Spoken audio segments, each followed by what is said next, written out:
State bank of ఇండియాలో గార్డులను, మెసెంజర్లను పర్మనెంట్గా recruitment చేయాలని డిమాండ్ చేస్తూ Amaravati Tirupati circle SBI staff union deputy general secretary V V Prasad demand చేశారు.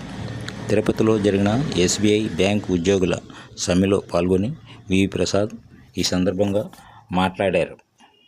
Prasad, state bank of India staff union Amaravati circle Tirupati model deputy general సెక్రటరీని. So మేము bank 25-26 దేశవ్యాప్తంగా సమ్మెను మా ఫెడరేషన్ పిలుపు ఇవ్వడం జరిగింది.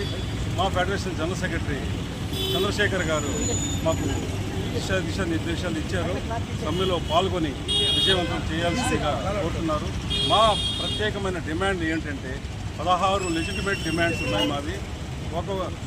ముఖ్యంగా ఆ 16 డిమాండ్స్లో recruitment of guards, recruitment of messengers ముఖ్యంగా.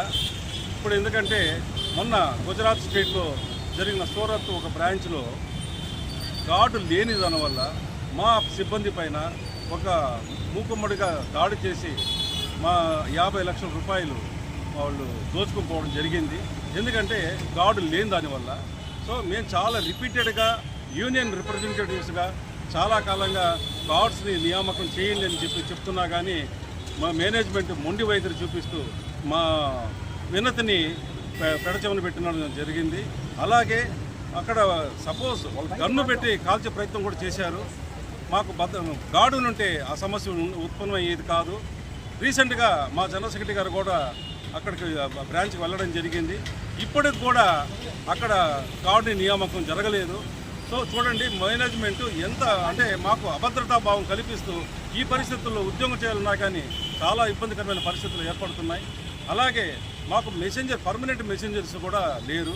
పర్మనెంట్ మెసెంజర్స్ని చేయమని చెప్పేసి 97లో నుంచి మేము డిమాండ్ చేస్తున్నాం. 97లో జరిగిన రిక్రూట్మెంటు ఇప్పుడు 29 సంవత్సరాలుగా మేము అడుగుతున్నా కానీ వాళ్ళు మా కోరికను తీర్చడం లేదు.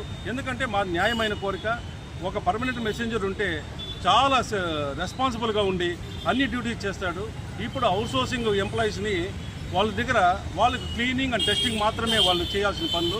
కాకపోతే వాళ్ళ దగ్గర పర్మనెంట్ మెసెంజర్ ఏవైతే డ్యూటీస్ చేయాలో అవన్నీ వాళ్ళ దగ్గర అవుట్సోర్సింగ్ వాళ్ళ దగ్గర చేపిస్తున్నారు. ఒక అన్ఆథరైజ్డ్ పర్సన్స్ దగ్గర ఆథరైజ్డ్ వర్క్స్ అన్నీ చేపిస్తున్నారు. ఇది ఎంత మాత్రం సమంజసం కాదు. సో అందుకని దేశవ్యాప్తంగా 25-26 ఎక్స్క్లూజివ్గా మేము సమ్మెకు పిలుపునిచ్చారు ఫెడరేషన్.